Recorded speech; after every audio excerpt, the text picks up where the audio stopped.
महागाव तालुक्यातील कोंदरी वाकान येथे ढगफुटी। महागाव तालुक्यातील कोंदरी वाकान परिसरात आज रविवारी ढगफुटी झाली।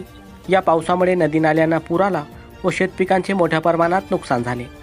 तसेच अनेक पुलावरून पुराचे पाणी वाहत असल्याने मार्ग बंद झाले व वाहतूक ठप्प झाली। महागाव तालुक्यात मध्यरात्रीपासून पावसाची संततधार सुरूच आहे। रविवारी सकाळी तब्बल 2 तास झालेल्या ढगफुटी सदृश्य पावसामुळे परिसरातील नदी नाल्यांना पूर आला व त्यामुळे वाहतूक ठप्प झाली। तसेच कोंदरी वाकान गावासह परिसरातील अनेक शेतात पुराचे पाणी शिरल्याने घराचे व शेतीचे मोठ्या प्रमाणात नुकसान झाले आहे। त्यामुळे शेतकरीसह सामान्य नागरिक चिंताग्रस्त झाला आहे।